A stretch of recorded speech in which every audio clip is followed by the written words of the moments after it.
Bismillahirrahmanirrahim.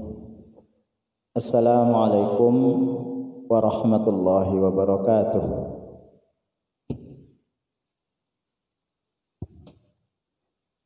Alhamdulillah, wassalatu wassalamu ala rasulillah, wala hawla wala quwata illa billah. Rabbi syrah li sadri wa yassir li amri wahlul 'uqdatan min lisani yafqahu qawli. Kalau pakai yang ini jelek, pakai sound ini aja.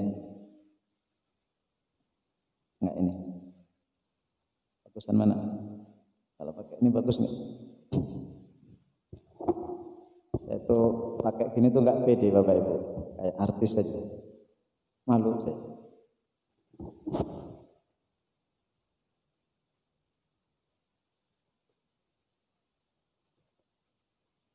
Cek, cek. Nah, alhamdulillah. Bapak Ibu yang dirahmati oleh Allah Subhanahu wa taala, tema kita pada pagi hari ini itu saya tulis agar Anda selamat dalam perjalanan. Ya, ibarat kita naik kendaraan, naik unta, kita sedang menuju ke sebuah titik. Yang perjalanan ini kita tidak berhenti. Ya, perjalanan ini kita tidak berhenti. Dulu kita tidak ada, kemudian kita ada. Begitu kita ada, kita berada di alam rahim itu 9 bulanan. 9 bulan, kemudian kita lahir. Begitu lahir,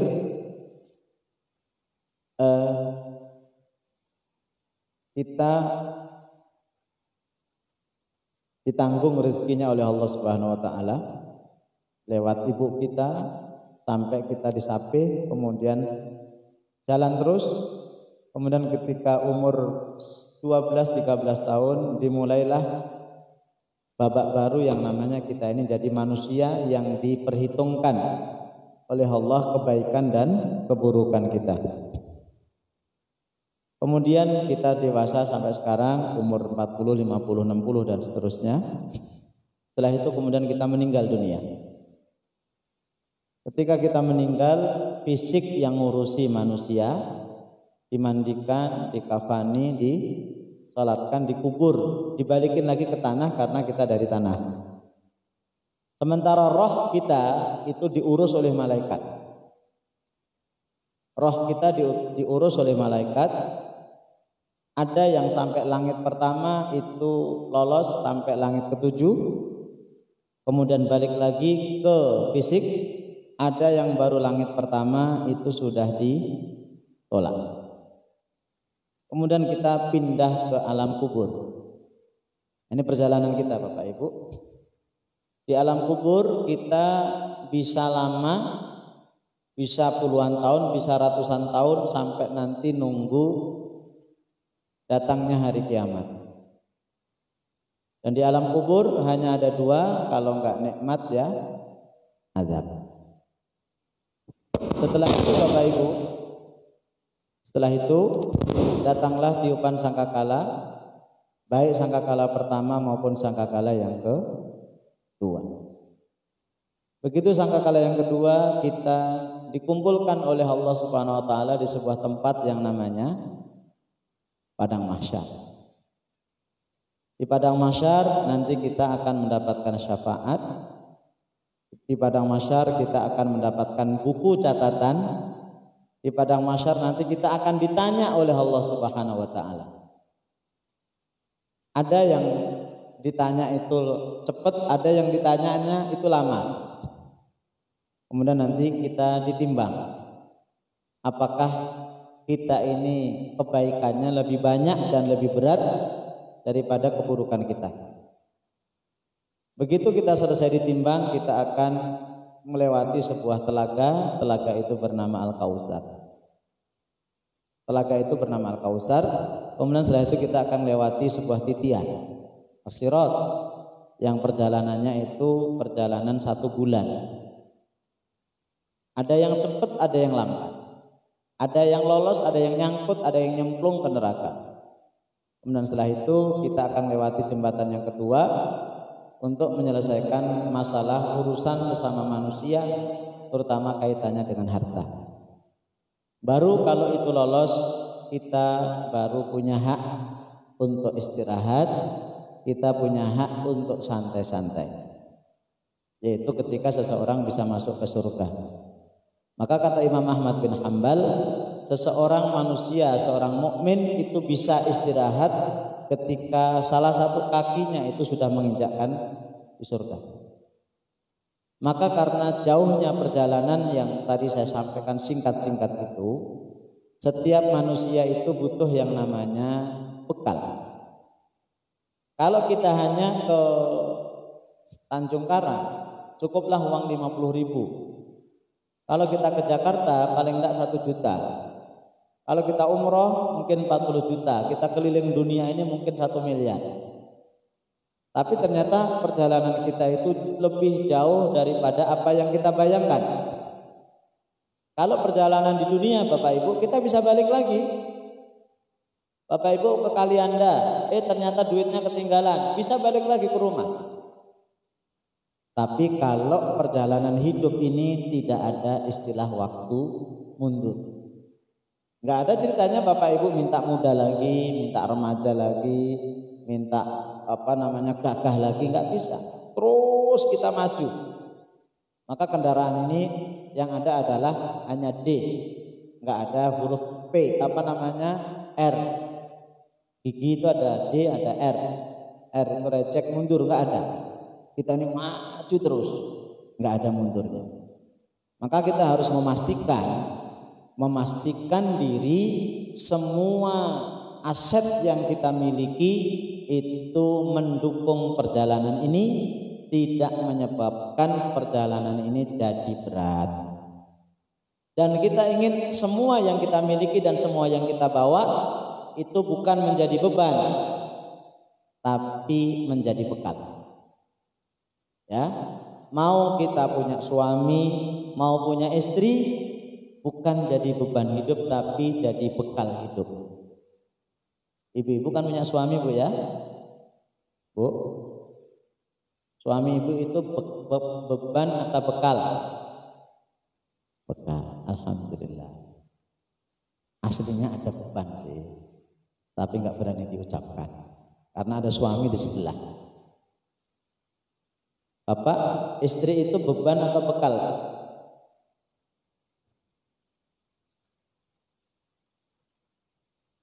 Beban. Kenapa? Setiap tanggal muda selalu ditagih. Pastikan pasangan hidup itu bekal walaupun kadang-kadang ada beban. Yang kedua, kita punya anak. Pastikan anak itu menjadi bekal dan aset bagi kita walaupun kadang-kadang ada bebannya. Ya, apalagi musim Covid ini banyak yang curhat ke saya. Banyak yang curhat. Yang tadinya sholat udah nggak sholat. Awalnya soleh, yang tadinya nggak kenal HP gandrung dengan HP, yang tadinya nggak kenal game kenal dengan game, yang tadinya soleh rokok, banyak yang rokok sekarang anak-anak. Itu namanya beban. Tapi itu harus dilewati dan harus kita terima karena itu anak kita. Maka kita harus memastikan anak kita itu jadi bekal untuk kita mendukung hidup kita. Termasuk juga harta yang kita miliki harus dipastikan itu menjadi bekal kita, bukan beban kita. Sehingga Allah Subhanahu wa taala banyak menyebut di dalam Al-Qur'an itu kedudukan harta. Ya. Di dalam Al-Quran Allah Subhanahu wa ta'ala banyak menyebutkan bagaimana mendudukkan harta, baik harta yang banyak maupun harta yang sedikit, baik harta yang masih dipakai maupun harta yang sudah tidak dipakai lagi. Itu detail Allah Subhanahu wa ta'ala memberikan panduan kepada kita. Tujuannya apa? Agar harta yang kita miliki, baik yang masih dipakai atau yang tidak dipakai, menjadi bekal bagi kita. Jadi Allah itu bukan hanya berbicara masalah zakat, berbicara masalah sedekah, berbicara masalah yang gede-gede, enggak. Hatta yang kecil-kecil itu Allah berbicara. Maka kajian kita pada pagi hari ini, Bapak Ibu yang dirahmati oleh Allah, itu hanya ingin memastikan, ya, ayat yang saya sampaikan nanti di terakhir akan saya sampaikan kisah sebanyak mungkin selama waktu masih ada, untuk memastikan semua yang kita miliki, aset yang kita miliki itu mendukung perjalanan tadi, Pak. Kenapa? Orang itu kalau pergi jauh, itu yang dibawa itu bekal apa beban, Pak? Bekal. Beban mah nggak dibawa. Bapak Ibu pergi ke Jakarta, nggak mungkin tuh akan bawa kasur, nggak mungkin tuh akan bawa tempat tidur, nggak mungkin akan bawa kompor, nggak akan mungkin, apalagi barang-barang yang nggak kepake, itu nggak dibawa. Yang dibawa itu yang dibutuhkan dalam perjalanan. Bapak Ibu umroh, yang dibawa ya duit, ya. Kemudian juga pakaian secukupnya. Nggak mungkin Bapak Ibu umroh itu bawa bantal, ya kan? Nggak mungkin akan bawa piring, bawa gelas, bawa magicom, magicer dan seterusnya. Enggak, karena apa? Itu dianggap bukan bekal tapi beban. Nah, Allah Subhanahu wa taala ingin memastikan setiap mukmin apapun yang dimiliki itu bisa menjadi bekal. Hatta barang-barang yang itu dianggap bukan bekal, itu dianggap beban, itu dirubah statusnya dari beban menjadi bekal. Salah satunya di surat Al-Maun yang kita insya Allah sudah hafal suratnya, sudah hafal ayatnya. Ini pernah saya sampaikan tafsirnya kurang lebih tahun 2008 yang lalu, saya masih ingat. Ya, ini saya sedikit ulang dengan titik tekan yang berbeda. A'udzubillahi minasyaitonirrajim. Bismillahirrahmanirrahim. Ara'aital ladzi yukadzibu biddin? Fadzalikal ladzi yad'ul yatim wa la yahuddu 'ala ta'amil miskin, fawailul lil musallin. Alladzina hum an salatihim sahun, alladzina hum yura'un wa yamna'unal ma'un. Tahukah kamu orang yang mendustakan hari kiamat? Tahukah kamu, ya Muhammad, orang yang mendustakan agama? Itulah orang yang menghardik anak yatim dan tidak memberi makanan kepada orang miskin, maka celakalah orang-orang yang sholat, yaitu orang yang lalai dari sholatnya, dan orang-orang yang riya dan menahan dari barang-barang yang berguna. Bapak Ibu yang dirahmati oleh Allah Subhanahu wa taala, ayat pertama ini berbicara tentang siapa. Allah bertanya itu dalam rangka untuk menarik perhatian. Wahai Muhammad, atau siapa kamu? Tahu enggak kamu orang-orang yang mendustakan agama? Orang yang tidak percaya kepada hari kiamat itu siapa? Ciri-cirinya kayak apa? Ciri-cirinya kayak apa? Nah, ini Allah menggunakan kata-kata ad-din, hari kiamat, dan juga agama. Kita sering mendengar bahkan membaca Malik Yaumiddin, yang menguasai hari pembalasan. Kenapa di sini Allah Subhanahu wa taala menyebut ad-din, hari kiamat, hari pembalasan? Karena nanti akan ada hubungannya dengan isi sesudahnya. Yang mana orang itu Bapak Ibu kalau percaya kepada hari kiamat berarti dia tahu akhir hidupnya sampai sana. Nih perjalanan ini lagi jalan menuju ke sana. Akhirnya apa? Dia mengumpulkan bekal sebanyak-banyaknya. Sementara orang kalau tidak percaya kepada hari kiamat, ya namanya nggak percaya, ya nggak perlu bawa beban. Mohon maaf, nggak perlu bawa bekal. Dan semua yang dimiliki di dunia itu akan dinikmati sepuasnya. Padahal kita tahu Bapak Ibu, kenikmatan di dunia itu hanya sementara. Percaya enggak? Percaya enggak Bapak Ibu hidup di dunia itu nikmatnya hanya sementara, sebentar? Percaya. Kita tes saja. Coba yang paling nikmat di dunia ini apa? Paling nikmat itu, paling enak itu apa?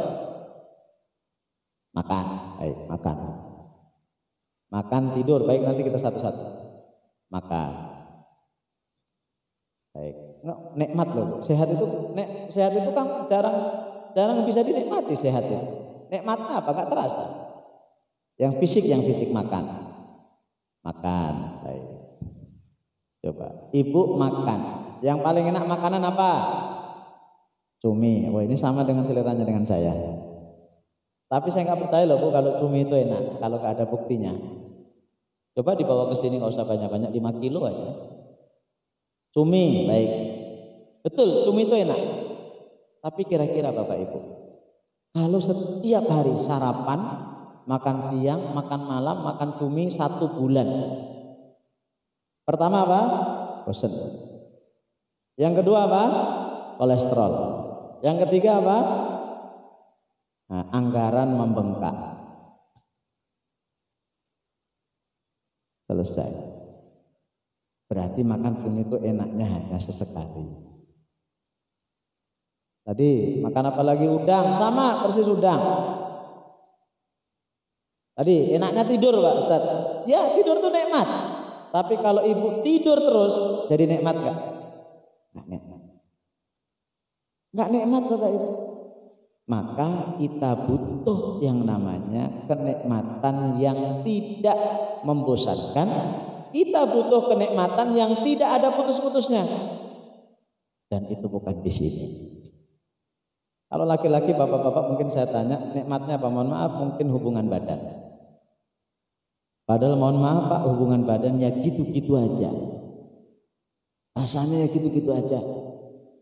Nanti lelah, harus mandi dan seterusnya. Dulu mohon maaf waktu awal-awal nikah, hubungan badan itu kayak minum obat. Ya, pagi, siang, sore. Nanti begitu udah umur 50 tahun, ada beda lagi. Umur 70 tahun lihat istrinya nggak pakai baju, nggak ada selera. Itu artinya apa? Artinya kenikmatan yang seperti itu juga ada batasnya. Kita butuh kenikmatan yang sesungguhnya itu bukan di sini tapi di sana. Itulah ad-din hari kiamat. Maka Bapak Ibu nanti di hari kiamat Bapak Ibu enggak ada, Bapak Ibu itu nanti di hari kiamat tidur itu enggak ada. Ya, di akhirat Bapak Ibu di surga enggak ada ceritanya orang tidur. Kenapa? Inna ashabal jannatil yauma fi syughulin fakihun, mereka sibuk dengan kenikmatan. Maka kita harus memastikan kalau di dunia itu kita nyiapin bekal. Termasuk minum Bapak Ibu. Nanti kalau minum itu nanti di akhirat nggak perlu Pak ibu-ibu nanti disuruh suaminya bikin kopi, bikin teh. Begitu mau bikin kopi, kopinya habis. Ke warung. Begitu mau masak, gasnya habis. Capek. Apa caranya? Begitu kita mau kopi, pembantu sini. Apa? Kopi. Dan pembantu kita nanti umurnya 17-an tahun. Energik Pak. Bukan yang udah tua-tua itu. Kan rata-rata kalau pembantu di akhirat itu kan tua-tua. Mohon maaf, pembantu di dunia kan tua-tua.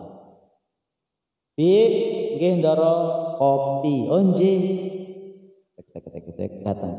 Niki ndoro tehipun, ini tuan, ini tehnya. Kopi. Karena pendengarannya sudah. Ini ara'aital ladzi yukadzibu biddin. Tahukah kamu wahai Muhammad siapa orang yang mendustakan hari kiamat? Nih, kalau nggak tahu saya kasih tahu, yaitu orang yang menelantarkan anak yatim. Orang yang tidak ada perhatian kepada anak yatim. Orang yang kasar dengan anak yatim. Kenapa di sini disebutkan yatim? Ini betapa Islam itu sangat memperhatikan orang anak yatim. Kenapa? Apa hubungannya yatim dengan hari kiamat?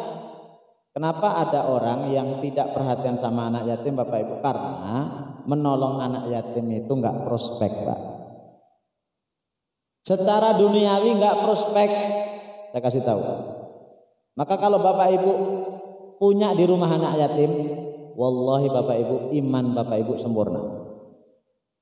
Kalau di rumah ada anak yatim dan betul-betul itu ke atas panggilan hati nurani ibu ngambil anak yatim entah dari saudaranya atau siapapun, dibawa ke rumah dan betul-betul yatim, dan ibu tanggung jawab, bapak tanggung jawab, itu Bapak Ibu imannya sempurna 100%. Dan Allah Rasulullah menjamin Bapak Ibu akan bersama dengan Rasulullah SAW. Kenapa? Ngurus anak yatim itu secara duniawi enggak prospek. Buktinya apa? Satu, ada enggak orang yang kalau ngurus anak yatim itu pangkatnya langsung naik? PNS. Ya, sebelumnya dia golongannya 2A. Begitu ngambil anak yatim langsung masuk ke 4A. Enggak ada. Enggak ada ceritanya orang kalau ngurus anak yatim langsung diangkat jadi wali kota. Semakin banyak anak yatim yang diasuh langsung jadi wali kota. Enggak. Terus Bapak Ibu ngurus anak yatim banyak. Bapak Ibu nyalon, anak yatim sudah boleh nyoblos belum? Belum. Yang namanya anak yatim itu di bawah 12 tahun.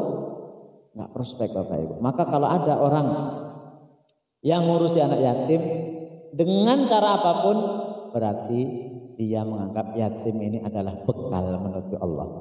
Walaupun duitnya berkurang, kesibukannya bertambah, itu. Kemudian wala yahuddu ala ta'amil miskin, dan tidak menganjurkan untuk memberikan orang miskin. Ini Bapak Ibu perhatikan, gejala itu sudah ada.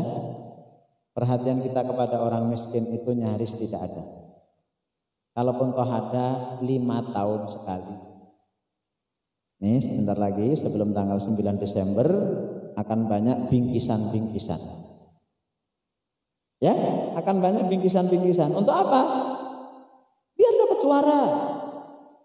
Tapi kalau orang yang beriman itu nggak pernah mikirin kayak gitu, Bu. Mau ada pilkada, mau nggak ada pilkada, bantu orang miskin itu karena Allah, bukan karena mendapatkan satu suara. Dan membantu orang miskin Bapak Ibu, kalau orang mukmin itu nggak ada tendensi apa-apa, nggak ada tendensi suara, nggak ada tendensi dia itu pengen dihargai. Oh enggak, ya sudah, bantu yang bantu. Itulah Abu Bakar. Abu Bakar itu kalau nolong orang itu nggak diperhatikan orang itu statusnya apa, mau kurus, mau gemuk, mau kuat, mau lemah, budak dibebaskan. Kenapa? Abu Bakar ingin uang yang dimiliki jadi bekal. Abu Bakar ingin budak yang dibebaskan jadi bekal, bukan jadi beban. Ya, bukan jadi beban. Terus, wala yahuddu ala fawailul lil musalli, maka celakalah orang-orang yang salat. Ini tiba-tiba loncat kok, tiba-tiba celaka. Ya, orang yang sholat di sini celaka. Sementara orang yang menghadiri orang miskin dan menelantarkan orang yatim itu nggak ada tuh dampaknya apa? Kan di situ kan hanya menyebutkan mendustakan hari kiamat. Artinya orang yang mendustakan hari kiamat, orang yang tidak memperhatikan anak yatim dan orang miskin, mereka juga celaka. Nasibnya sama dengan orang yang sholat. Yaitu siapa? Orang yang sholatnya itu tidak diperhatikan rukunnya, tidak diperhatikan waktunya, syaratnya. Mereka adalah orang-orang yang celaka. Kenapa mereka itu tidak memperhatikan rukun, syarat dan waktunya? Karena mereka aslinya juga tidak percaya kepada hari kiamat. Maka orang itu kalau tidak ada keyakinan tentang hari kiamat Bapak Ibu, dijamin ibadahnya itu tidak istiqomah. Dijamin tidak istiqomah. Ini yang duduk di sini setiap hari Ahad ke sini. Kenapa? Karena Bapak Ibu sudah yakin adanya hari kiamat. Maka dari rumah ke sini itu dalam rangka untuk mencari bekal. Jalan yang kita lewati jadi saksi di hadapan Allah. Tempat duduk yang Bapak Ibu duduki itu jadi saksi di hadapan Allah Subhanahu wa taala. Bapak Ibu nyatet bukunya jadi saksi di hadapan Allah Subhanahu wa taala. Semuanya jadi bekal. Penanya pun jadi bekal nanti. Nah, sementara mereka orang yang ini aslinya sholat. Mereka ini sholat, tapi mereka celaka. Kenapa mereka celaka? Karena mereka itu sholatnya hanya sekedar sholat. Tidak ada dasar mereka itu beriman kepada hari akhir. Orang kalau sholat dan ada dasar beriman kepada hari akhir, Bapak Ibu, sholatnya akan diperhatikan. Lalu apa kata Allah? Alladzina hum an sholatihim sahun. Nah, ini ciri yang pertama. Orang yang sholat tapi mereka celaka adalah orang yang lupa dari sholatnya. Lupa dari sholatnya itu maksudnya apa? Lupa dari esensi dan tujuan utama sholat. Bukan kalau di dalam sholat itu lupa, bukan. Tapi dia lupa tentang luar sholat. Syaratnya, rukunnya, ya. Kemudian waktunya. Orang, kenapa kita sholat subuh itu jam 4:04? Karena kita beriman kepada hari akhir. Ada orang kalau sholat gak beriman kepada hari akhir karena gak enak. Sholat subuhnya jam 7, jam setengah 8. Kenapa? Karena gak ada iman. Maka itulah yang membuat dia itu celaka. Siapa mereka? Ya mereka yang sholat tapi lalai. Suka mengulur-ulur waktu. Itu mungkin masa lalu kita Bapak Ibu ya. Masa lalu kita dulu suka diulur-ulur, sekarang insya Allah udah gak ada lagi. Orang yang kalau sholat itu buru-buru pengen cepat selesai. Baik, ini nggak perlu. Nah, kemudian yang kedua, ciri yang kedua, orang yang riya. Orang yang riya, alladzina hum yura'un. Orang-orang yang riya. Siapa orang yang riya itu? Yang namanya riya itu dari kata-kata ro'a, melihat. Riya adalah melakukan pekerjaan sambil melihat manusia. Sehingga jika tidak ada yang melihat, tidak dilakukan.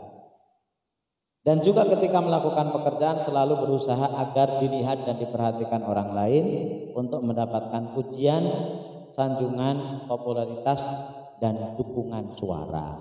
Nah, saya tambah dukungan suara. Jadi gampang melihat orang riya itu, Bu. Melihat orang riya itu kalau rame-rame semangat, kalau sepi enggak, itu riya. Kalau ada yang dukung semangat, kalau nggak ada yang dukung berhenti. Ya. Untuk mengabdi Bandar Lampung, mengabdi Lampung nggak perlu butuh banyak dukungan orang. Dipilih yang mengabdi, nggak dipilih juga mengabdi dengan cara apapun yang biasa dilakukan. Orang kalau riya itu nunggu dilihat orang, nunggu dipuji orang. Kemarin saya dapat kiriman film bagus. Ceramahnya Agib. Ada ibu-ibu yang bertanya begini, Ustadz, AA mau tanya, ya apa sikap saya yang harus saya lakukan ketika saya masak, saya sudah siapkan masak, kemudian begitu suami pulang, suami saya tawarkan untuk makan, suami saya nggak mau makan. Termasuk juga untuk kita, Bapak Ibu khususnya. Ibu sudah masak dari pagi, bahkan buka tutorial masak baru ala baru. Itu dimasak, kemudian Masya Allah dicoba sampai keringatnya jatuh sehingga nggak butuh garam. Masakan jadi enak, taruh di meja. Suami datang, Pak, ini ada masakan enak dari ibu, silakan cicipi. Terus kata suami, enggak, udah kenyang, enggak ada nafsu makan. Kira-kira perasaan ibu apa? Kecewa, nangis, sedih. Baik, itu masih sopan bapaknya. Coba kalau ada bapak yang ngomong begini, udah kenyang Bu, udah makan di rumah tetangga, itu ada ibu yang sendirian udah masakin untuk saya. Kira-kira apa perasaan ibu? Bisa mati berdiri. Ya, jawaban akhir juga sama dengan jawaban saya, sering saya sampaikan juga. Itu Bapak Ibu sedang dilatih oleh Allah untuk tidak riya.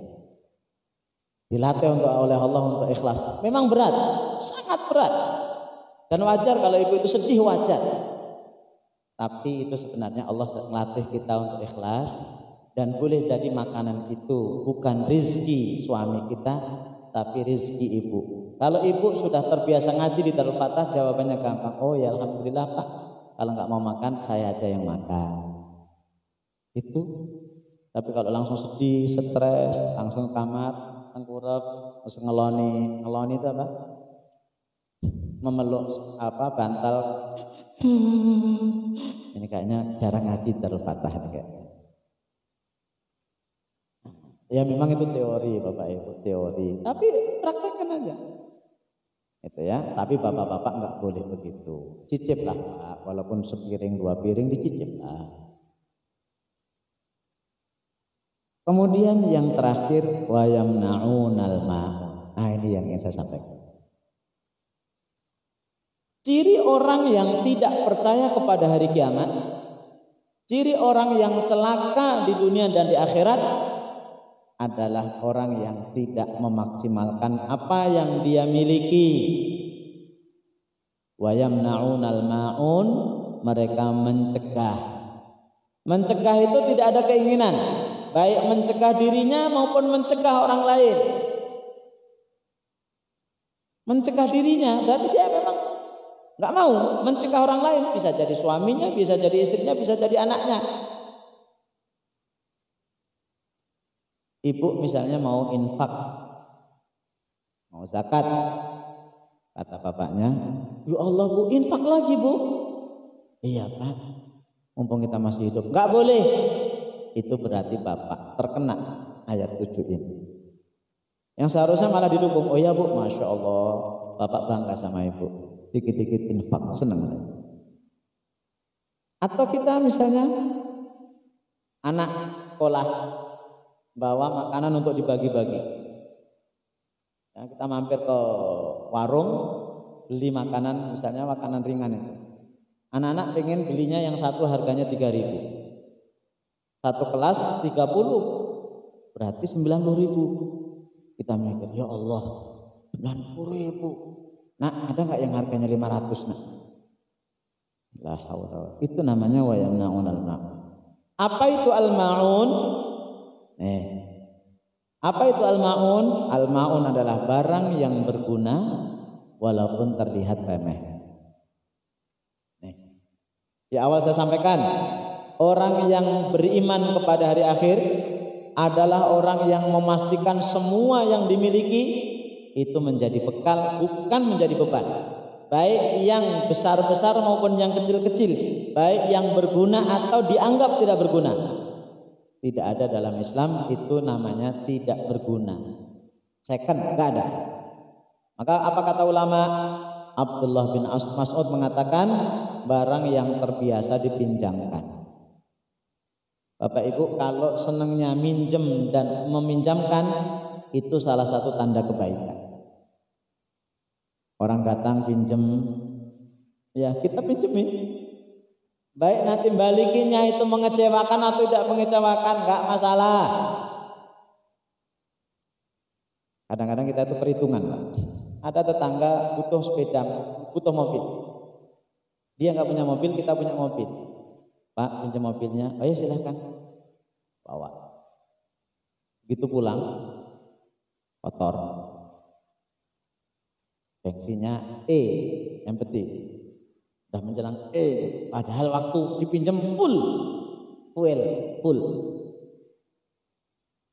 Luarnya kotor, dalamnya kotor, langsung kasih kunci. Ini Pak kuncinya Pak. Ya, nggak mengucapkan terima kasih, nggak bawa bingkisan atau apalah. Begitu besok dia minjem lagi, kira-kira ini ini saja tanya Pak. Kira-kira udah ketawa duluan. Kira-kira apa namanya dipinjemin lagi Pak? Dipinjemin lagi nggak Pak? Enggak. Bapak-bapak minjemin lagi nggak Pak? Enggak. Ya Allah. Itu berarti ya Allah. Seandainya minjemin itu masya Allah syarat dan ketentuan berlaku. Boleh saya minjemin tapi kemarin tuh kamu tuh kurang ajar betul kamu kemarin. Oh dimaki-maki dulu. Oh kotor luar dalam nggak dicuci bensin habis lagi. Makasih enggak juga. Wa yamna'unal ma'. Wa yamna'unal ma'. Cuma memang berat. Saya juga kadang-kadang pernah juga enggak dicuci. Atau hanya dicuci dikit aja, bukan dicuci di stem, hanya dicuci tangan. Ya Allah. Ya tapi karena itu santri saya ya udah enggak apa-apa lah. Kemudian barang yang biasa dipinjamkan. Ibnu Abbas mengatakan perabot rumah tangga. Ini biasanya ibu-ibu. Biasanya ibu-ibu. Kalau bapak-bapak enggak perabot rumah tangga itu enggak mikir Pak ya. Betul, bapak-bapak saya tanya Pak, bapak tahu jumlah gelas di rumah ada berapa Pak? Enggak tahu, yang penting minum ya kan? Bapak tahu gelas piring di rumah ada berapa jumlahnya Pak? Enggak tahu, warnanya tahu enggak Pak? Enggak tahu. Motifnya apa enggak tahu, yang penting ada makanan bagi kita Pak. Oh kalau kayak gitu tanyalah ibu-ibu. Ya, jadi ibu-ibu kalau misalnya ada tetangga yang ada hajatan, kemudian minjem kita, pinjam Bu apa sendoknya 20 baik. Begitu nanti dibalikin, apa yang dilakukan? Dihitung, betul 20. Dilihat satu persatu. Iya ini betul. Yo, yang ini bukan sendok saya. Sendok saya itu warnanya agak mengkilap dikit, ini agak busem, ini bukan. Itu saking segitunya loh Pak. Istri kita tuh hafal.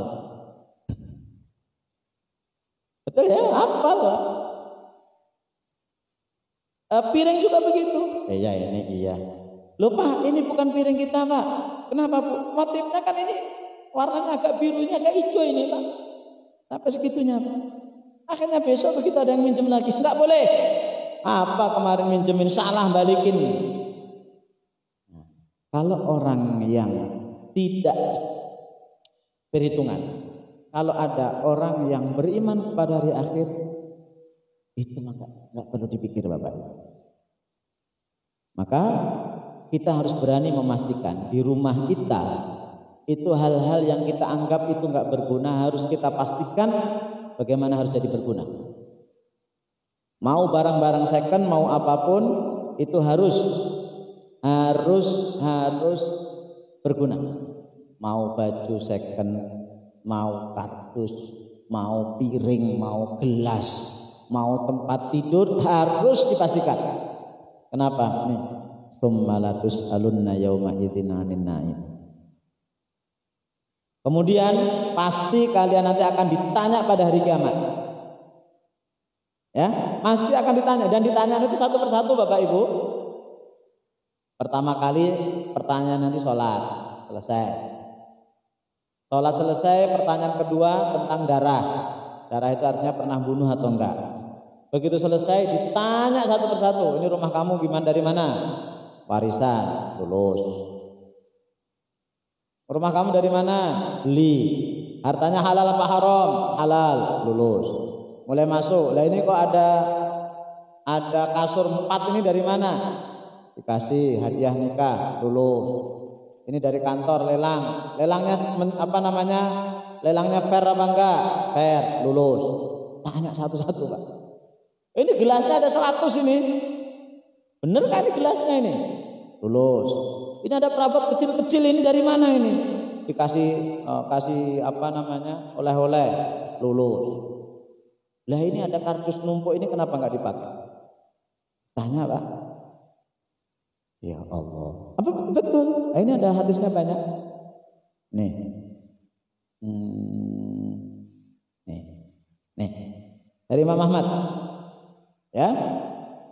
Dari Ahmad, dari Yazid, dari Muhammad, dari bin Amr, dari Sofwan bin Sulaim, dari Mahmud bin Rabi.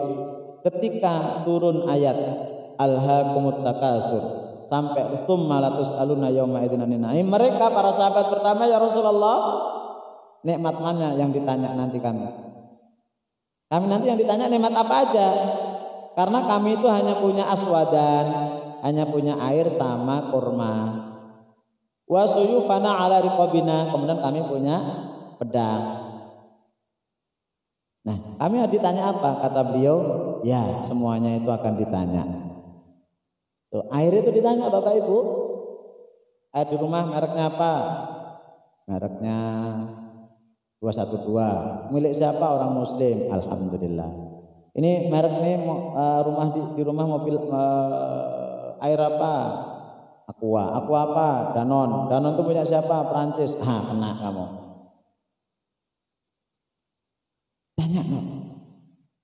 Maka nanti yang paling lama, mohon maaf, paling lama di padang mahsyar, yang paling lama berdiri adalah orang-orang kaya. Orang miskin Pak sebentar. Kenapa? Orang miskin itu ya nggak punya apa-apa, ya pertanyaannya dikit aja, lolos. Orang kaya, dari atas sampai bawah ditanya itu. Ibarat Bapak Ibu, kita ini hidup itu ibarat kita ini masuk supermarket. Begitu masuk, nanti keluarnya tergantung Mbak. Melewati kasir itu apakah sebentar atau lama tergantung yang kita ambil, betul? Masuk cuma muter-muter, balik pulang lagi. Ditanya nggak sama kasir? Nggak ditanya. Orang di dunia baru lahir, sebelum balik mati. Nanti di akhirat nggak ada pertanyaan, lolos. Ada orang masuk supermarket, masuk beli minyak goreng 1, terus langsung ke kasir. Selesai bayar, setengah menit selesai. Ini masuk keranjang gede itu, masuk. Begitu nyampe kasir, lama apa cepet? Lama. Kenapa? Yang dibawa itu banyak. Nah, maksud saya adalah kita ingin Bapak Ibu walaupun punya aset yang banyak, punya itu Masya Allah, punya banyak barang, itu bagaimana tidak banyak ditanya. Itu yang kita inginkan. Nah, salah satunya itu adalah Bapak Ibu, bagaimana semua yang kita miliki itu jadi bekal, bukan jadi beban. Ya, mari kita lihat. Kalau yang saya sampaikan tadi itu barang-barang yang remeh, maka nanti insya Allah Bapak Ibu habis ini kita akan ada semacam program namanya bekal. Sering saya ucapkan kata-kata bekal, itu singkatan sebenarnya bekal itu bekas jadi kekal. Bekal itu jazakallah khairan, bekas jadi bekal. Kenapa? Di rumah saya yakin Bapak itu banyak yang enggak berguna tapi ditumpuk-tumpuk. Betul ya? Contoh-contoh kardus. Kardus kita anggap kardus ini pokoknya ditumpuk aja. Ada orang tipe-tipe orang yang suka ngoleksi itu. Yang suka numpuk-numpuk barang itu bapak-bapak apa ibu-ibu Pak? Ibu loh, sampai plastik kecil-kecil itu dilipat gitu ya. Ditumpuk. Ya itu memang enggak masalah. Tapi kalau memang sudah enggak dipakai lagi, tolong itu jadikan bekal, bukan beban. Maka insya Allah Darul Fatah punya program namanya bekal, bekas tapi kekal. Nanti kerjasama insya Allah nanti Ustaz Zulfan mungkin akan menyampaikan apa yang harus dilakukan, ya. Tapi mari kita lihat kisah teladan. Yang akan saya sampaikan ini adalah kalau yang tadi sampaikan Al-Ma'un itu yang remeh-temeh ya, yang jelek-jelek nih. Tapi kalau kisah yang akan saya sampaikan ini mereka memberikannya itu yang baik-baik. Saya akan memberikan 3 kisah saja sebagai penutup. Habis itu nanti kita tanya jawab. 3 kisah. Kisah pertama seorang sahabat Rasulullah SAW yang bernama Abu Dahdah Al-Ansari. Siapa? Abu Dahdah, namanya asik, Al-Ansari. Orang Ansor, orang Madinah kaya. Begitu ada ayat turun, ya, man dzalladzi yuqridullaha qardan hasanan fa yudha'ifahu lahu wa lahu ajrun karim. Dan siapakah yang mau meminjamkan kepada Allah dengan pinjaman yang baik, maka dia akan mendapatkan pahala yang mulia. Yang namanya pinjaman itu Allah minjem. Loh, Allah kok minjem? Berarti Allah nanti pasti balikin. Karena kalau yang minjem apapun harus dibalikin. Allah ini minjem. Jadi kita ini dikasih oleh Allah. Nah, Allah itu pengen minjem, Pak. Kalau dikasih Allah akan ganti lagi. Tapi kalau nggak dikasih, kalau kita nggak minjemin, ya Allah nggak akan kasih. Maka Abu Dahdah datang kepada Rasulullah Sallallahu Alaihi Wasallam. Ya Rasul, saya membaca ayat ini. Maka apakah betul Allah itu minjem harta ya? Ya Rasul, betul. Kata Abu Dahdah, ya Rasul, saya punya di Madinah ini kebun jumlahnya ada 600 batang. 600 batang. Bapak Ibu, kurma itu sudah dihitung. Kalau sudah mulai panen itu seperti sawit 8-9 tahun, itu 1 tahun itu satu batang kurma itu bisa menghasilkan kurang lebih hampir 1 miliar. Hitung sendiri berapa. Ini dengan mudahnya Abu Dahdah mengatakan, ya Rasul, ini ada kurma, ini 600 batang. Rasulullah langsung sambut, tapi bukan untuk Rasul, untuk kaum muslimin. Setelah itu Abu Dahdah langsung pergi ke kebunnya karena ada istri sama anak-anaknya. Kata suaminya, istriku, mulai hari ini status kebun kita bukan milik kita, tapi milik Allah Subhanahu wa taala. Kita tidak boleh lagi menikmatinya. Kira-kira istri mendukung apa gimana? Suami ibu punya tanah. Tahu-tahu tanahnya diserahkan ke Darul Fatah. Nggak ngomong-ngomong dulu, nggak rapat dulu, nggak musyawarah dulu. Kira-kira ibu gimana? Nggak saya tanya ibu, jawabnya gimana? Pertama marah atau senang? Marah. Bapak ini nggak ngomong-ngomong lagi. Nanti untuk anak kita siapa, Bu? Untuk anak kita mana, Pak? Oh, berarti itu jarang ngaji. Apa kata istrinya, Ummu Dahdah? Alhamdulillah, Pak. Masya Allah, alhamdulillah, mudah-mudahan Allah memberkahi. Didukung itu suaminya. Kemudian anaknya Abu Dahdah lagi makan kurma. Kata ibunya, nak, itu sudah nggak halal bagi kamu, diambil. Abu Dahdah. Jadi bukan lagi barang remeh-temeh, bukan lagi kardus, bukan lagi yang barang-barang second. Ini barang paling mulia. 600 kurma. Satu kisah pertama. Kisah kedua. Ada sahabat Rasulullah SAW yang bernama Abu Talhah. Abu Talhah ini bapak sambungnya Anas bin Malik. Abu Talhah. Beliau orang kaya. Kemudian beliau mendengar ayat lan tanalul birra hatta tunfiqu mimma tuhibbun. Kalian sekali-kali kalian tidak akan mendapatkan kebajikan.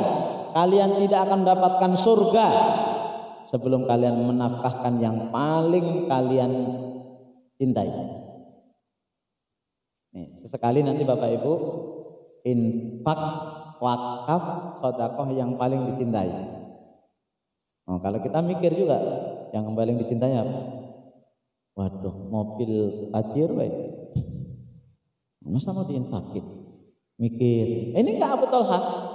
Ya Rasulullah, saya punya kebun, lagi-lagi kebun. Orang sahabat itu di sana Madinah itu banyak kebun. Kebun namanya kebun Bairuha. Bairuha itu dari dua kata, bair itu bir, sumur, roha, nyantai. Karena kebunnya itu sangat asri, sangat nyaman. Di kebun itu ada sumurnya. Posisi kebun sekarang itu sudah masuk perluasan Masjid Nabawi. Kalau Bapak Ibu suka umroh ya terutama, itu kita biasanya diletakkan di belakang Masjid Nabawi. Itu pintu 25, 24 masuk, itu kan masuk ada pintu masuk masjid ya. Di sekitar situ tempatnya. Udah nggak ada sekarang. Itu saya punya kebun ya Rasulullah. Itu saya serahkan kepada engkau. Apa kata Rasulullah SAW? Ya sudah saya terima. Bah malun robih. bah itu aja, mantap, mantap begitu. Ini harta yang menguntungkan. Ini harta yang memberikan keuntungan. Ini Abu Talha dengan begitu mudahnya menyerahkan itu. Kemudian kata beliau, itu sudah diterima, kemudian gunakan hasilnya untuk istrimu dan untuk anak-anakmu. Artinya apa? Kebun itu diwakafkan. Dan ternyata wakafnya itu kembali untuk istri dan anak-anaknya. Jadi Bapak Ibu jangan memahami wakaf itu untuk orang lain hartanya hilang, bukan. Nanti insya Allah akan kita bahas. Wakaf itu untuk istrinya boleh Pak. Bapak punya kebun misalnya di Bengkulu. Bu, saya punya kebun, itu ada 2 hektar, itu saya wakafkan untuk kamu. Boleh. Bedanya apa antara diwakafkan dengan enggak? Padahal hasilnya sama. Kalau diwakafkan itu dia enggak boleh dijual beli. Hasilnya untuk istrinya boleh. Nah, ini Bapak punya toko nih, punya toko 1-2 pintu, yang satu saya wakafkan untuk kamu, yang satu wakafkan untuk adik kamu. Tanda tangan jebret. Itu namanya wakaf keturunan. Itu boleh. Maka Rasulullah SAW pada Abu Talha itu saya wakafkan, ya Rasulullah, kata Rasulullah, ya sudah saya terima, hasilnya dibagi untuk istri kamu, untuk anak-anak kamu. Ini Abu Talha. Kemudian yang terakhir, sepeninggalan Rasulullah SAW wafat, itu orang-orang Mekah Bapak Ibu kumpul di Masjidil Haram, kumpul untuk mendiskusikan siapa orang yang paling teladan saat itu, siapa yang orang paling pemurah saat itu.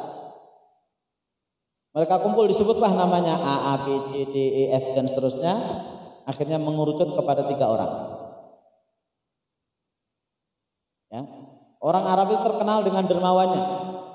Tadi surat Al-Maun mengajak kita untuk infak, sedekah walaupun hal-hal yang remeh. Tapi kalau untuk para sahabat enggak. Mereka kalau memberikan itu yang terbaik. Nah, ini terkumpul 3 nama. Nanti Bapak Ibu saya akan kisahkan satu persatu. Nah, dari 3 orang itu nanti siapa yang paling dermawan? Coba nanti Bapak Ibu tebak. Jadi ada 3 orang. Yang pertama namanya Abdullah bin Ja'far bin Abu Thalib. Abu Thalib kita tahu ya. Abu Thalib itu siapa? Pamannya Rasulullah yang miskin, meninggal dalam keadaan kafir. Itu punya anak. Abu Thalib itu anaknya 5. Salah satunya Ja'far, nanti ada Ali, ya ada Thalib. Ja'far ini sahabat Rasulullah SAW, nanti yang perang. Beliau perang, kemudian beliau perang Mu'tah, itu tangannya putus, tangan kiri putus, benderanya dipegang begini, kemudian beliau disigar itu dibelah jadi 2. Beliau punya anak namanya Abdullah. Jadi namanya Abdullah bin Ja'far bin Abu Thalib. Yang kedua namanya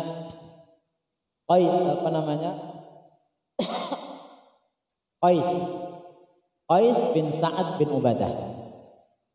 Sa'ad bin Ubadah ini orang kaya rayanya Madinah Bapak Ibu. Dan yang menanggung kehidupan istri Rasulullah SAW sepeninggalannya Rasul, salah satunya adalah Sa'ad bin Ubadah. Orang kaya. Dan saat itu kalau salah satu kebiasaannya itu nraktir. Jadi nraktir itu dari dulu. Tapi nraktir beliau itu bukan kayak sekarang. Kalau sekarang kan kita minta-minta. Traktir saya dong. Traktir itu hobinya sahabat, tapi bukan diminta-minta dulu langsung. Dan Sa'ad bin Ubadah itu kalau traktir Bapak Ibu sekalian traktir 80 orang. Nah coba di sini ada berapa ini? Ya, coba nanti ada yang traktir kita pergi ke rumah kayu. Enggak usah yang mahal, rumah kayu aja. Atau riu di sini. Nanti bandarnya jebol kapok. Nggak datang lagi pengajian hari Ahad. Itu 80 orang datang ke rumahnya, dijamu, pulang, besok 80 orang, pulang, terus begitu. Dan saat ini punya doa yang unik. Bapak Ibu boleh coba. Tapi kalau dikabulkan oleh Allah harus siap. Beliau doanya, ya Allah, saya ini tipe laki-laki yang nggak bisa dengan harta yang sedikit. Beri saya harta yang banyak ya Allah. Pernah doa gitu nggak Pak? Enggak. Bukan nggak kona'ah, bukan nggak ridho. Tapi beliau ngaku, ya Allah saya ini nggak bisa, kalau duit saya cuma 10 juta itu nggak bisa ya Allah. Pemasukan saya sehari cuma 10 juta saya nggak bisa ya Allah. Saya pengen sehari itu 1 miliar pemasukan saya. Boleh loh Pak, boleh. Cuma kalau sudah kaya jangan lupa, itu saja bedanya. Ini kita kalau doa ya Allah saya pengen kaya, kalau saya nanti kaya saya akan infak, saya akan sedekah, saya akan ngambil anak angkat di Darul Fatah yang miskin, yang hafal Quran 30 juz, begitu kaya, lekedus hilang Pak. Mana doamu dulu itu? Nah ini punya anak namanya Qais. Loh, karena bapaknya dermawan, anaknya kok dermawan. Kemudian yang ketiga namanya Mirabah Al-Ausi. Ini orang kaya juga. Nah, akhirnya mengerucut kepada 3 orang. Sehingga orang-orang di Mekah itu pengen ngetes dari 3 ini siapa yang paling dermawan. Siapa yang menggunakan asetnya itu untuk bekal. Akhirnya mereka sepakat mengutus 3 orang untuk pura-pura jadi Ibnu Sabil, orang yang dalam perjalanan dan kehabisan bekal. Mulai aksinya dijalankan, si A pergi ke rumahnya. Yang pertama siapa namanya tadi? Abdullah. Udah lupa lagi. Abdullah bin Ja'far. Assalamualaikum, waalaikumsalam. Saya orang yang dalam perjalanan kehabisan bekal, tolong bantu saya. Iya, baik. Kata Abdullah, nih tuh saya punya kuda, saya punya unta, pilih terserah. Orang itu kalau udah iman kepada hari akhir tinggi kayak gitu, nggak hitung-hitung.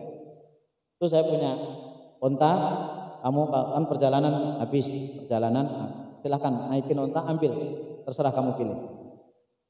Unta itu dulu unta, sekarang bapak ibu punya mobil ada 3. Saya datang ke rumah bapak-bapak, ibu-ibu, Pak, saya ini mau pergi ke Jawa Pak, saya minta mobil 1. Ustadz pilih yang paling Ustadz sukai. Kira-kira begitu nggak? Kalau kita, apa Ustadz, mobil yang ini mau dipakai, mobil ini mau dipakai, mobil ini mau dipakai. Nah, ambil kendaraan yang kamu suka, unta apa kuda, ambil. Nah itu ada pedang, ambil yang paling bagus, ambil. Terus ini saya punya uang, ya kamu butuh bekal ini, saya kasih kamu 1000 dinar. Cukup? Cukup. 1000 dinar. 1 dinar sekarang tahu Bapak Ibu harganya berapa? Emas lagi naik. 1 dinar sekarang kurang lebih sekitar minimal itu 3 juta. 1 dinar itu 3 juta. Bukan 1 gram loh, 1 dinar itu. Ya, itu 3 juta. Berarti 3 juta kali 1000 berapa? 3 miliar. Cukup? Cukup. Pergi dia Pak. Bawa kendaraan paling bagus, bawa pedang, bawa uang cash 1000 dinar. Kira-kira Abdullah mulia enggak Pak? Mulia. Dermawan kan? Dermawan. Baik. Si B datang ke rumahnya siapa? Qais. Assalamualaikum. Waalaikumsalam. Siapa? Qais. Dibuka pintunya. Saya orang yang dalam perjalanan. Saya butuh bantuan. Oh, mohon maaf. Tuan saya ini budaknya. Tuan saya sedang istirahat karena siang. Oh, Anda butuh apa? Saya dalam perjalanan, saya butuh bantuan. Oh, kalau seperti itu nggak perlu lapor sama tuan, cukup saya. Langsung diambil bekal berapa? 700 dinar. Nih 700 dinar cukup? Cukup. Makasih. Assalamualaikum, waalaikumsalam. Siapa yang ngambilin uang 700 dinar? Budaknya pembantu.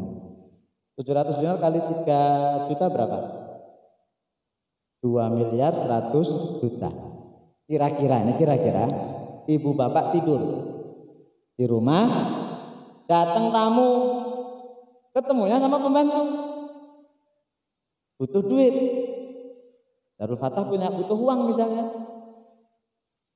Ini mah tuan saya nggak kayak gini mah, nggak perlu banyak-banyak, nggak perlu dibangunin. Langsung pembantu ibu ngambil duit ibu 2 miliar, langsung disumbangkan. Kira-kira pembantunya diapain bapak ibu? Ini Qais. Begitu Qais bangun, dilapor sama budak.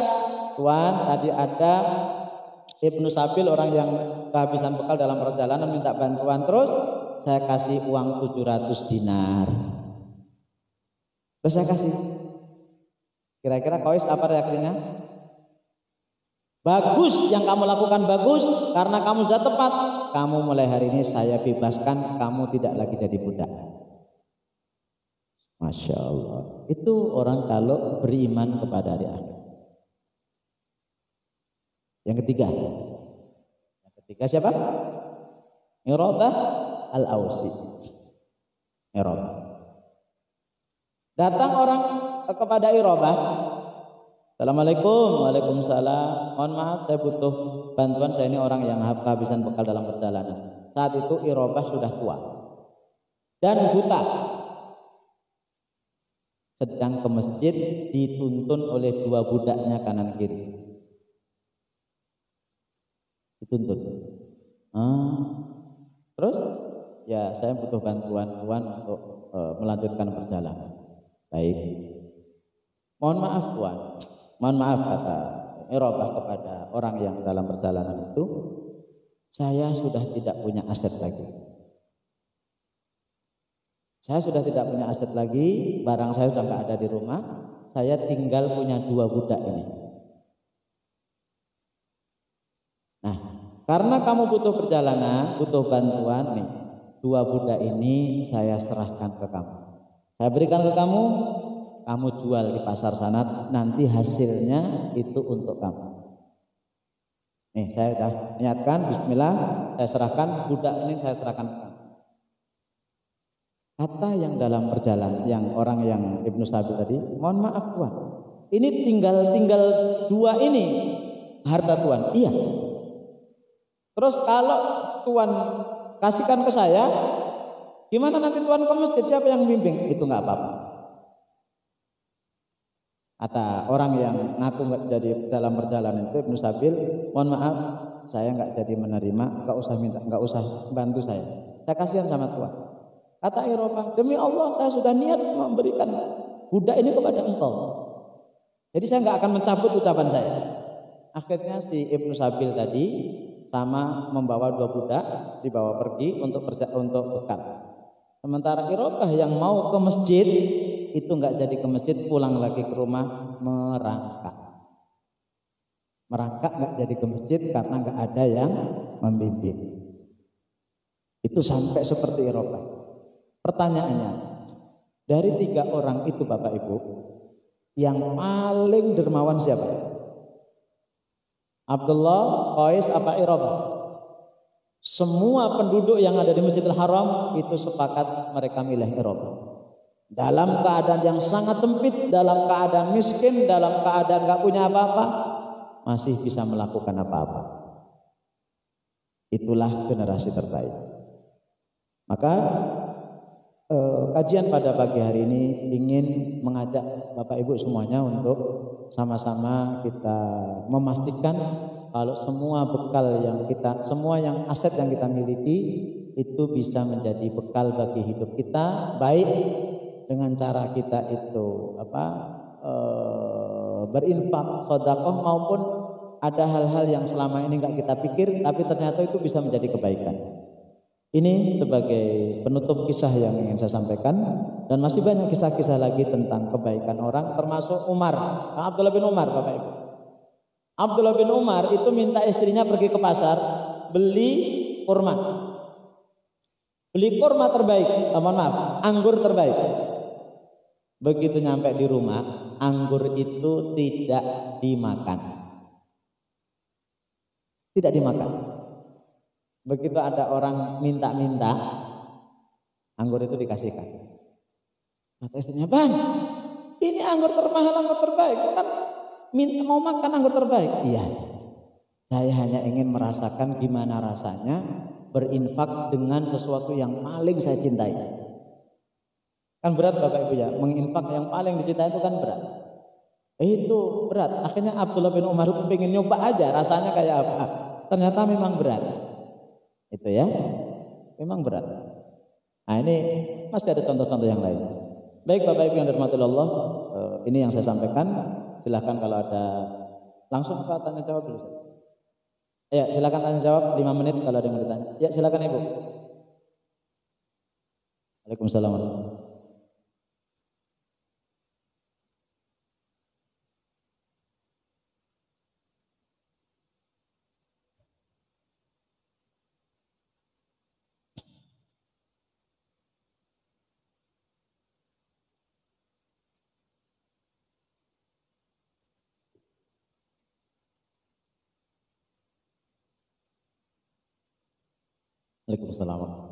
Ya, orang itu memang pada umumnya senangnya dipuji, apalagi bapak-bapak, senangnya disanjung. Ibu-ibu insya Allah enggak. Nah dan itu wajar, itu manusiawi Bapak Ibu. Kenapa? Orang kalau memuji itu tanda kenikmatan Allah itu dipercepat. Jadi kalau ada orang memuji jangan puji saya, jangan. Itu juga Allah sedang memuji kita asal pujian itu tepat pada tempatnya. Ada orang yang nggak melakukan apa-apa tapi dipuji, itu yang salah. Belas nggak prestasi dipuji dengan rekayasa apapun. Ini bapak ini luar biasa prestasinya.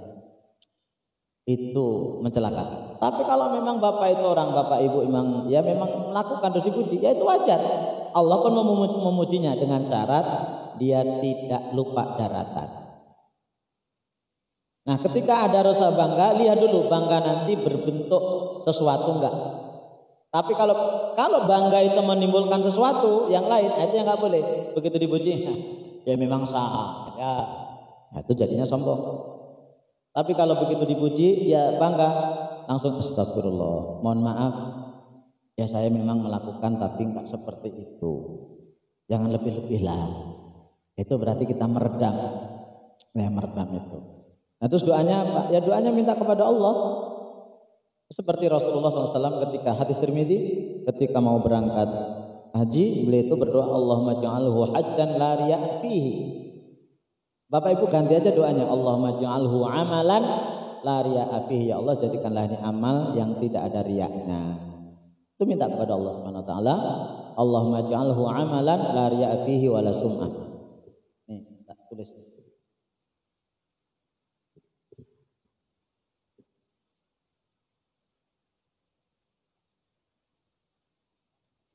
Mohon maaf, font Arabnya belum diinstal. Ini saya tulis aja.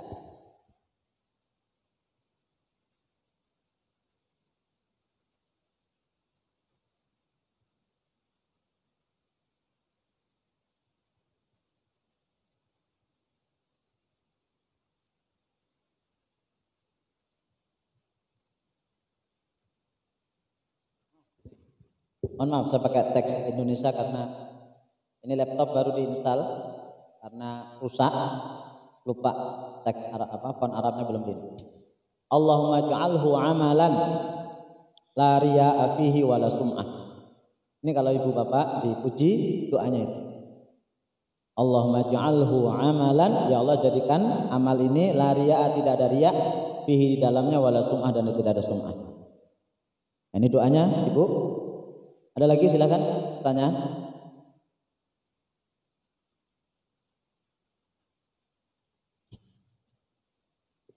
Ini aslinya doa Rasulullah, Allahumma ja'alhu.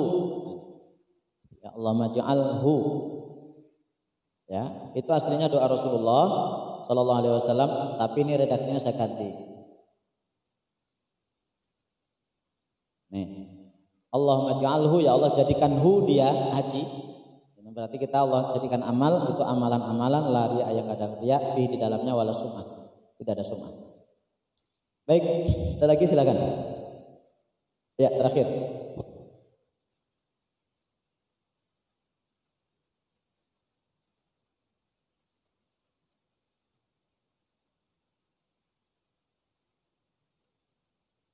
Baik, hewan itu dibagi menjadi 3. Hewan yang harus dibunuh, hewan yang nggak boleh dibunuh, dan hewan yang boleh dibunuh.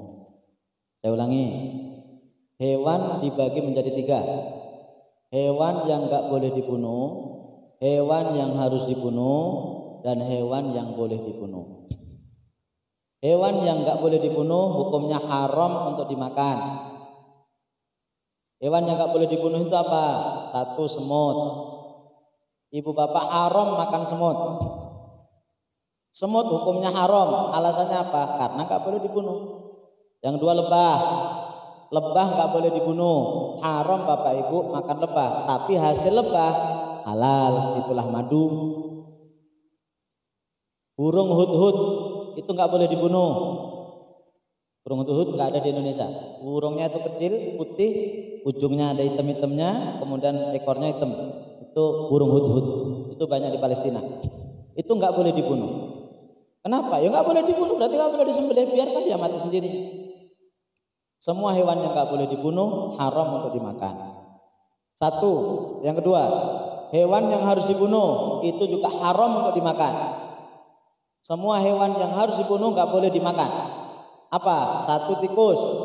Tikus itu kalau ada di rumah dibunuh bapak ibu. Maka bapak ibu mohon maaf, hamster itu tidak layak untuk dipelihara. Bapak ibu yang punya hamster diganti aja kucing. Karena hamster itu saya tanya ke dokter biologi di Unila, dia masuk kelas tikus. Ya, saya sebelum memutuskan itu saya tanya dokter itu di orang biologi di Unila, Pak, ini hamster ini masuk kategori apa? Kelas apa? Pelajari kelas tikus Ustaz. Oh ya udah, berarti jangan dipelihara. Walaupun kelihatan lucu karena di dalam kerangkeng, kalau di luar kerangkeng lari dia. Nah kalau punya kucing lebih, itu kucing dapat pahala. Ya, tikus. Yang kedua cecak. Cecak itu harus dibunuh. Maka nggak boleh makan cecak. Tapi jangan salah paham. Begitu sampai pulang guru cecak mana-mana. Enggak. Maksudnya kalau cecak bisa dibunuh jatuh, bunuh. Kalau geli ya lari aja, jangan dibunuh. Ibu-ibu kalau ada cecak geli lari ya deh. Panggil suaminya, Pak cecak. Bapaknya geli juga, lari lagi. Yang ketiga ular. Ular itu harus dibunuh. Jangan memelihara ular. Gak ada manfaatnya, gak ada kebaikannya. Ini kok ada orang hobinya memelihara ular. Ular itu harus dibunuh. Ular yang dibunuh itu ular yang memang mengganggu kita.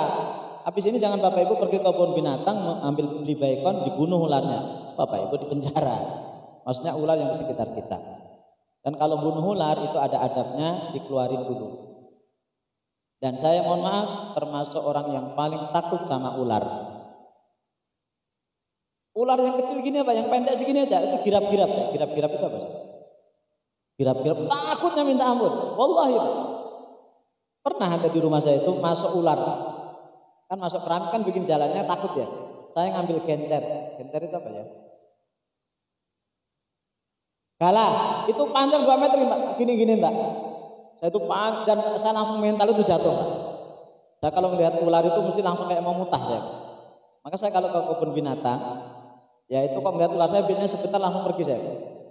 Pernah saya di Taman Safari itu saya foto ular itu. Kayak mau mutah. Nanti di akhirat orang yang membayar zakat itu akan disiapkan ular oleh Allah Subhanahu wa taala, dimakan habis itu. Nah, hati-hati ular. Apa tadi? Tikus, cecak, ular. Yang keempat itu akrab. Akrab itu kalajengking. Kalajengking dan kawan-kawannya itu harus dibunuh. Bapak Ibu kok memelihara kalajengking? Apa? Kalajengking, lipan dan seterusnya. Itu harus dibunuh. Ya. Kemudian yang kelima al-kalbul aswad. Anjing hitam. Anjing yang semuanya hitam itu fa innahu syaiton, dia jilmaan setan, jilmaan jin. Tapi kalau ini Bapak Ibu jangan bunuh. Kalau itu milik orang, nggak boleh, nanti jadi masalah. Tapi dibunuh nggak apa-apa.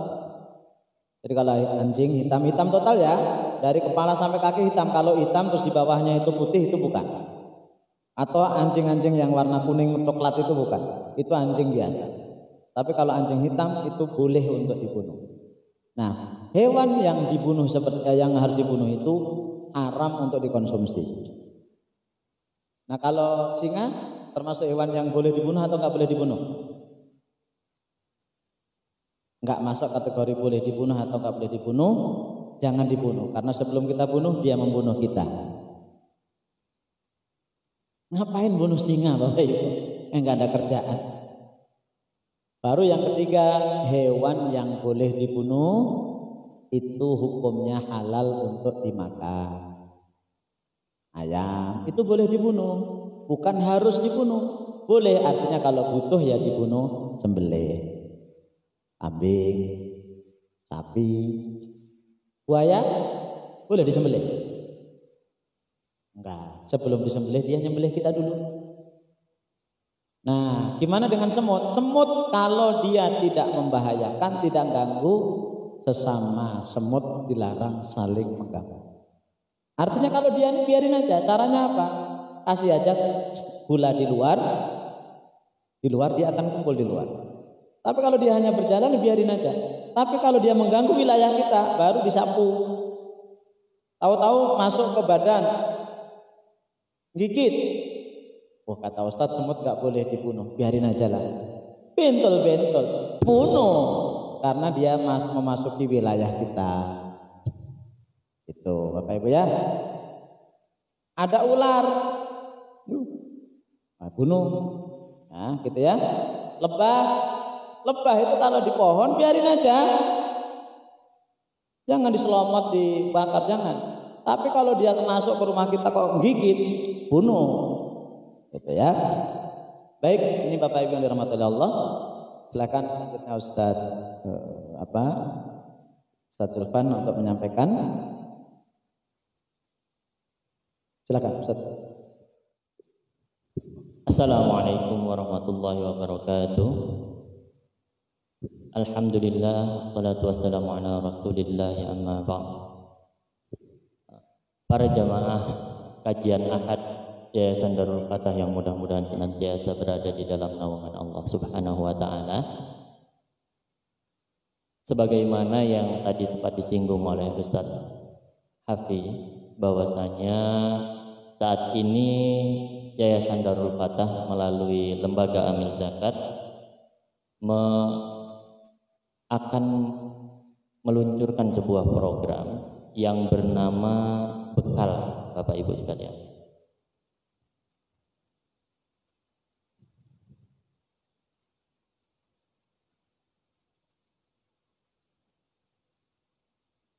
Nah, jadi bekal ini Bapak Ibu sekalian merupakan program sedekah barang bekas. Tadi sudah sempat disinggung oleh Ustadz Hafi, bekal ini singkatan dari bekas jadi kekal. Nah, maknanya adalah bahwasanya barang-barang bekas yang ada di rumah kita, ya, baik itu kendaraan, pakaian, kemudian peralatan rumah tangga maupun elektronik, itu barang bekas kalau dibiarkan Bapak Ibu semuanya pasti rusak, ya, pasti rusak dan tidak bermanfaat pada akhirnya. Nah, tujuan dari program ini adalah menjadikan barang-barang bekas tersebut menjadi kekal, ya, menjadi pahala yang kekal yang akan kita temui kelak di sisi Allah Subhanahu wa taala. Jadi setidaknya ada 3 manfaat yang diharapkan dari program bekal ini. Yang pertama yaitu harapannya program ini dapat membantu Bapak, Ibu, dan juga nanti secara umum siapapun yang ingin mensedekahkan barangnya. Nah, program ini diharapkan bisa membantu untuk menyalurkan barang-barang bekas tersebut. Jadi manfaat yang pertama adalah untuk donaturnya, untuk yang ingin mensedekahkan nanti bisa langsung dikirim maupun nanti bisa menggunakan layanan jemput, ya, layanan jemput sedekah barang bekas. Nah, kemudian manfaat yang kedua adalah untuk orang-orang sekitar yang memang membutuhkan, Bapak Ibu. Jadi karena program bekal ini nantinya barang yang Bapak Ibu donasikan itu kalau memang bisa langsung disalurkan akan disalurkan, atau nanti akan dijual, yang mana hasil dari penjualan barang tersebut akan digunakan untuk kegiatan pendidikan sosial dan dakwah yang ada di Yayasan Darul Fatah. Jadi sebelum membuat program ini saya sempat konsultasi dengan beberapa lembaga yang memiliki program serupa. Salah satunya saya belajar dari Clothes for Charity di Jakarta. Jadi mereka itu program sedekah pakaian bekas, Bapak Ibu. Dan ternyata pakaian bekas itu yang disumbangkan langsung ke bencana itu ternyata biasanya jadi sampah, para jamaah sekalian. Ya. Karena biasanya pakaian yang dikirim itu tidak sesuai dengan kebutuhan yang ada di sana. Apalagi namanya pakaian itu ada ukurannya. Nah, ini biasanya yang jadi problem. Nah, makanya Clothes for Charity ini mereka punya inisiatif bahwasanya mereka kumpulkan barang bekasnya, mereka jual, kemudian mereka belikan memang barang-barang yang dibutuhkan di wilayah bencana tersebut. Belikan pampers atau diberikan kebutuhan bahan makanan pokok dan lain-lain yang memang sesuai dan dibutuhkan oleh orang-orang yang tertimpa bencana. Nah, belajar dari hal itu, jadi nanti kalau memang sedekahnya itu merupakan barang-barang yang bisa langsung disalurkan, akan langsung disalurkan. Dan kalau memang barang-barang tersebut tidak bisa langsung disalurkan, akan kami jual dan hasil penjualannya akan digunakan untuk program-program pendidikan maupun sosial nanti kalau ada bencana atau apa, ada musibah. Kemudian juga program dakwah yang ada di Yayasan Darul Fatah. Nah, jadi manfaat yang kedua adalah di penjualan, manfaatnya adalah untuk orang-orang sekitar yang memang membutuhkan barang bekas bermanfaat dengan harga terjangkau. Tadi manfaat yang pertama untuk donaturnya, sekarang untuk yang butuh barang bekas kemudian membeli ini dengan harga terjangkau, dan manfaat yang ketiga adalah hasil dari penjualan tadi itu untuk kegiatan sosial, pendidikan dan dakwah. Nah, jadi harapannya program ini memang bisa memberikan manfaat kepada semua yang terlibat di dalam program ini. Para bapak sekalian, para bapak dan ibu sekalian, jamaah sekalian, program bekal ini punya tagline jadikan barang bekasmu berkah dan kekal, ya Ibu. Ya seperti yang disampaikan tadi bahwasanya barang bekas kalau tidak dimanfaatkan rusak. Nah, caranya kita menjadikan barang bekas tersebut berkah dan kekal yaitu dengan disedekahkan sebagaimana tadi sudah dijelaskan oleh Ustaz Hafid. Nah, jadi para ibu, bapak, ibu jamaah kajian ahad sekalian, nanti sebagian mungkin yang nomornya sudah terdaftar di database Darul Fatah, insya Allah akan langsung dapat brosur itu dan juga pesannya. Nah, nanti saya mohon kepada para jamaah sekalian untuk bantu menyebarkan program ini. Maupun nanti kalau memang ada yang di rumahnya ada barang bekas, bisa langsung menghubungi atau bisa langsung dikirim. Bisa langsung dikirim ke alamat Darul Fatah, Jalan Kopi nomor 23A, Gedung Meneng, Raja Basa, Bandar Lampung. Nah, untuk bapak dan ibu yang memang nanti namanya belum terdaftar, Ustadz gimana caranya saya tahu nomor saya sudah terdaftar atau belum? Kalau setiap pekannya bapak dan ibu sekalian dapat undangan untuk kajian ahad, itu artinya nomor bapak ibu sekalian sudah terdaftar. Nah, kalau ternyata masih belum, mungkin belum masuk ke dalam database bapak ibu sekalian. Nanti untuk yang belum, nanti Anda minta tolong panitia untuk menyiapkan kertas dan pulpen di belakang supaya para jamaah yang Ustadz saya setiap minggunya kok belum dapat ya undangannya. Nanti silahkan menulis nomornya di kertas yang disediakan oleh panitia. Baik, mungkin itu yang dapat saya sampaikan terkait program bekal ini para jamaah sekalian. Kemudian tadi saya diminta tolong dari teman-teman panitia, Ibu, teman mahasiswa. Mereka memiliki program Olimpiade Al-Quran, Ibu.